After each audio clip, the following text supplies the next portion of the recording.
Nurses Speak. This is Tonya, and this is the channel for nurses, black nurses, nurses of color, and open to all nurses, where no topic is off limits. So I know it's been a while since I posted a video, and as you can see from my background, I am outdoors once again. I'm in a local park where I do tend to do some walking, so I took a pause just to sit down at one of these park tables and make this video. I feel like it's a little more stable if I'm sitting down than when I'm walking. Anyway, so I just want to check in, touch base, see how everyone's doing. Hope you all are doing well, taking care of yourselves, cleansing, purging, and doing all those good things that promote health and well-being. And while I'm on the topic of purging, yes, I have been doing some purging at home, getting rid of things that no longer serve me, things that I haven't seen in years, things in the crawl space, things in the attic, clothes that no longer fit, either too big or too small. No longer feeling the energy or alignment with them. So, just releasing all kinds of things, right? And that also includes releasing thoughts and mindsets and habits and anything that I feel is no longer in alignment with my current stage and direction that I'm heading in. So I would encourage you to do it. It's really a refreshing process. It can be difficult and slow at times. As any of you know, even if you're taking a physical purging process or a detox process, it can be slow and it can be uncomfortable. And sometimes we go through some challenges where we have to let go of things, material things, as I said, thoughts, habits, even relationships that have outlived their time with us. And so we need to let them go.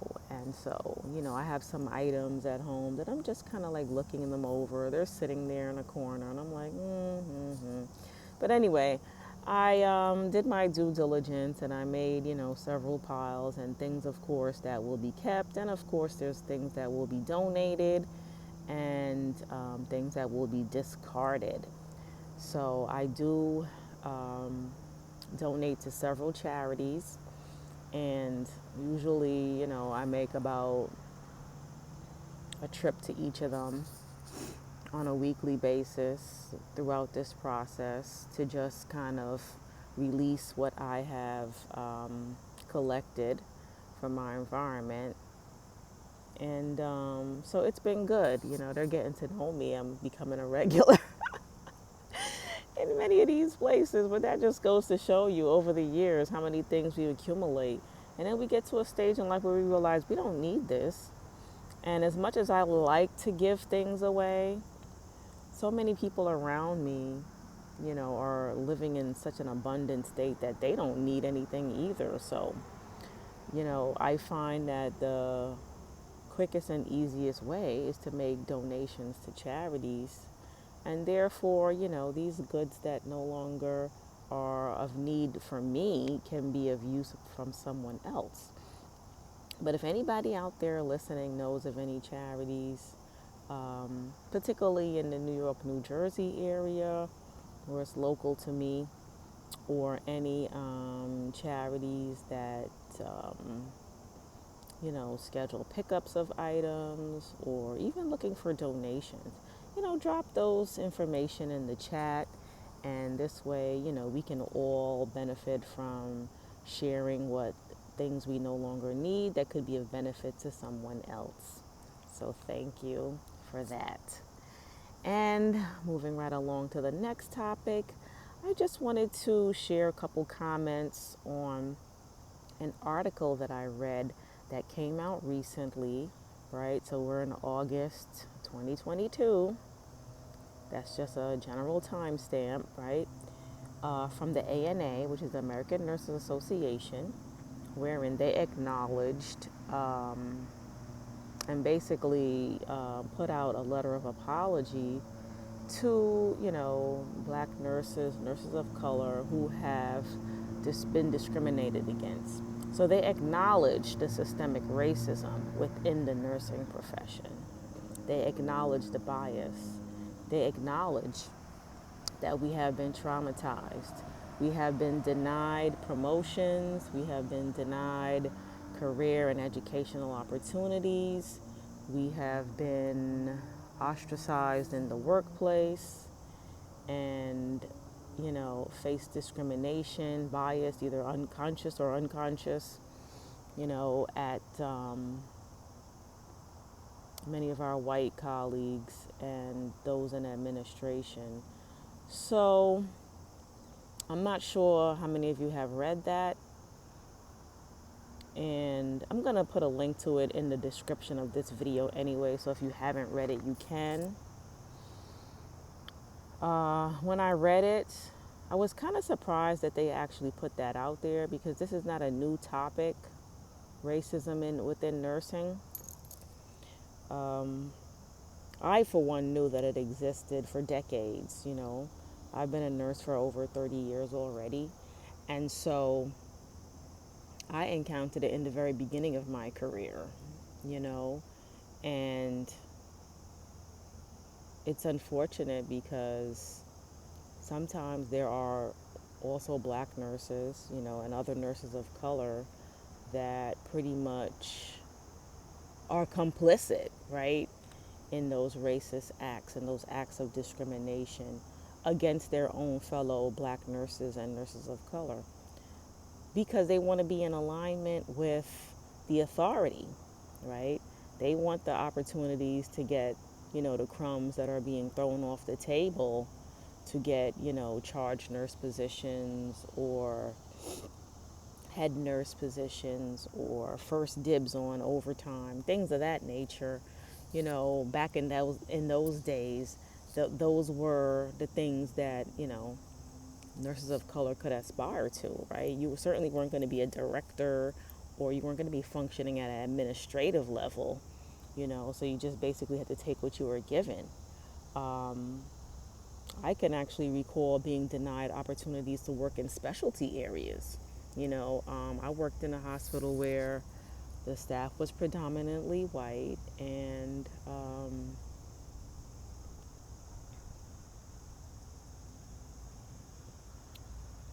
you wouldn't even see, although there were black nurses working there, you wouldn't even see them in the emergency room or in the critical care areas or in the specialty areas that they're probably more prevalent today, but only out of necessity, right? Because we're in such a severe shortage.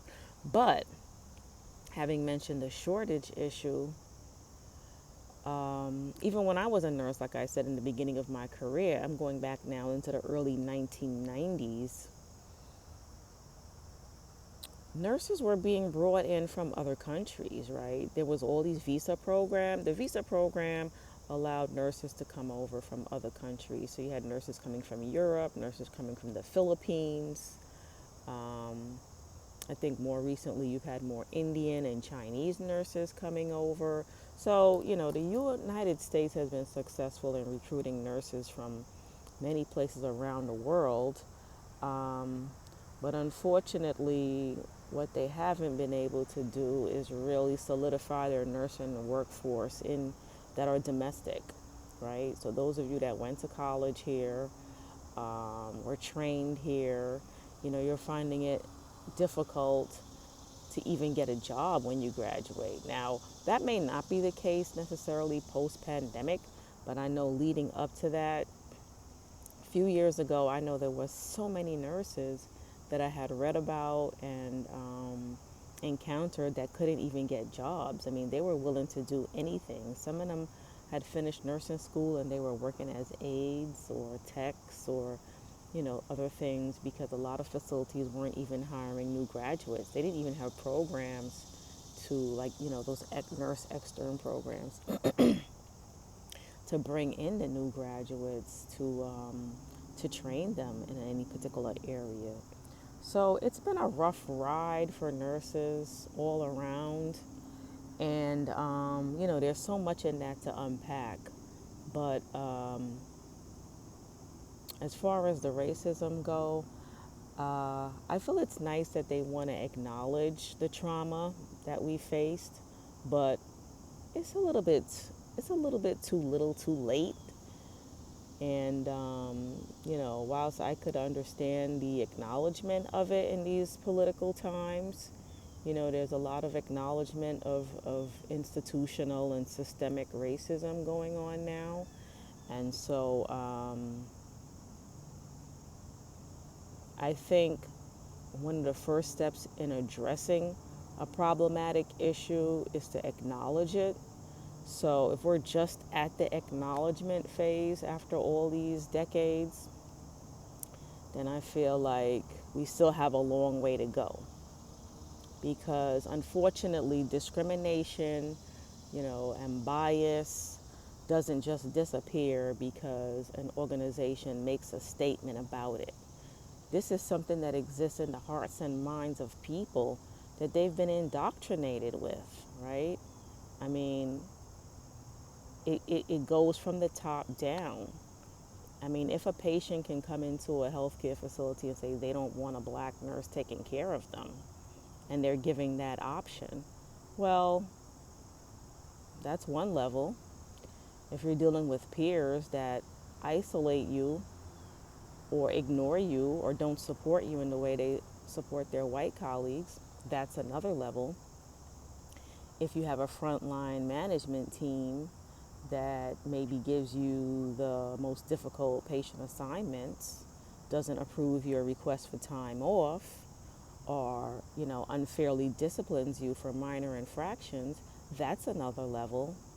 If you have a administration that ignores your complaints and concerns, human resources is of no use as well, because they work for the administration, so they're not interested in blowing up your complaints and giving you the satisfaction of knowing that they're investigating anything on your behalf.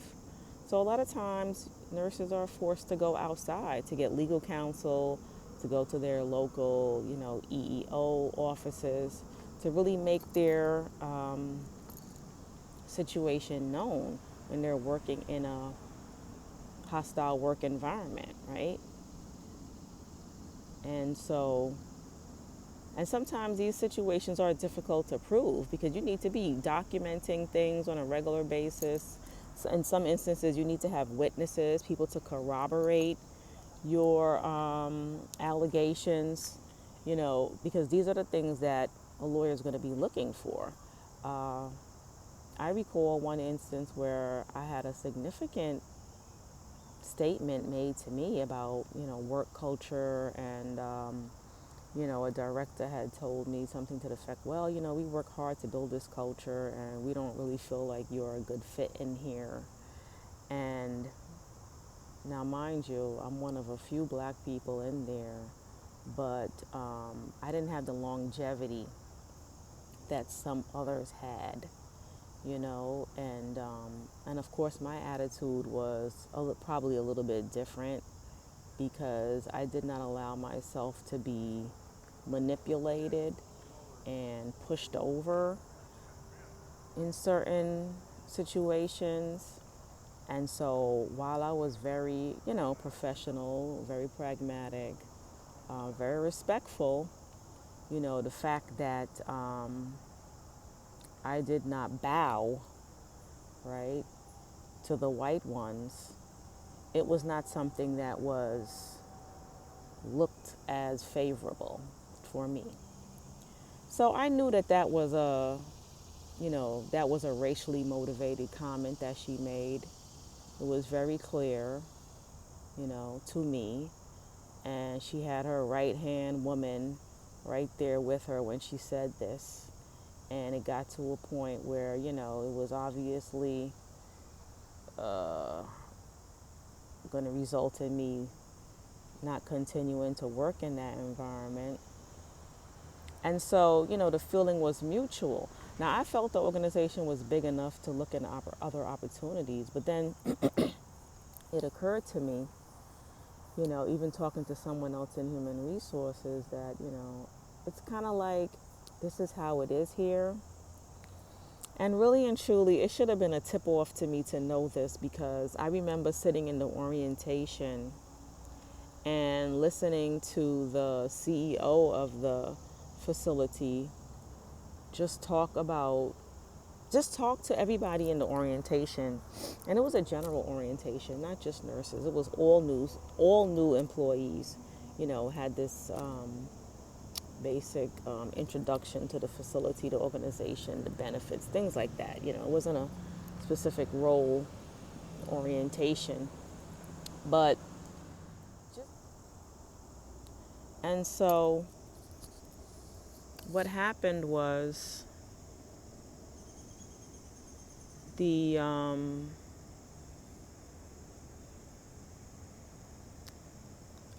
then he brought out the person who was in charge of diversity, and that was a black woman. And I thought to myself, looking at the leadership team that had walked across the platform, but she's the only person of color there. All of her colleagues, or I would want to say peers, were either white men or white women. And so I thought that was interesting. But that should have been my clue right there. I ignored that and I went on, and the months went on, and I was like, oh, okay. Now I see why things are the way they are here. You're not supposed to be in a place of power. You're supposed to be in a place of subservience. Okay, so I did not follow suit with that. So my relationship with them was quite short lived. Anyway, so it is what it is. We keep it moving. But, having said that to say, I kind of really feel like if someone is abusing you, mistreating you, traumatizing you, and you know it in the early stage, but it takes them decades to acknowledge their ill treatment of you. And it's almost like, well, gee, you've been saying that all along. But they finally validate it. I want to feel like, who cares? I don't need an organization to validate what I've been through. I know what I've been through. I identified it. And I do things within my power to avoid that, right? I don't want to encounter that. And so, there's ways and means of navigating those type of situations. And I would have to say, personally, my path is not the path of the person who takes on the fight. I'm not really an activist in the traditional sense of the word. I'm not going to be out there marching and picketing, and, I have my quiet way of dealing with things. But I would definitely encourage those of you who are interested in that to absolutely, walk in your truth. Do what resonates with you to make sure that you're not trampled on or taken advantage of or mistreated, right? Because, life is life, and every day matters, and your experience matters. So don't let people, just take advantage of you for a check. That's one thing I would encourage you all to consider. And I'm going to say it again for those in the back. Don't let anybody take advantage of you for a check. And just let that sink in for a moment. Because sometimes we need to let that sink in. And really examine our circumstances and the conditions wherein we work. and see where we can make changes and adjustments. But the first adjustment that must occur is in the mindset, right here, okay, and then right here. Because in your heart, you're going to feel it first. You're going to feel and know when something's not right. But eventually it has to go from the heart. And you know what? Sometimes it even starts in the gut. So a little bit lower, you know. Around the area of the solar plexus, you start to feel a little discomfort. A little, I don't know about that. And then slowly it rises up. But it's got to get through that entire body. It's got to rise all the way through. It's got to rise up into your consciousness. You know, and I know I'm speaking a little bit chakra, spiritual kind of way at the moment. And so those of you who understand what I'm saying, you know, this will resonate with you. That eventually you're going to begin to see things center, right, from the center. And you'll know what to avoid, you know, you'll know how to navigate things in a different way. You won't go head on straight into a conflict, right? Because you will have already resolved that conflict within yourself. And then the path is made clear, right? Decisions are easier to make. And so some of the struggles and difficulties and challenges you face will no longer affect you. And so I would just like to leave you with these few words. Walk in your truth. Stand in your power.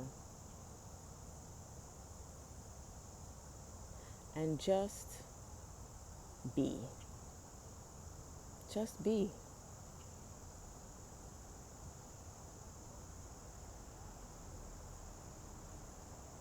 And allow that peacefulness to settle in your mind and in your heart so that you can get the directions from within on what to do. Before you take it to the outside, do the work on the inside.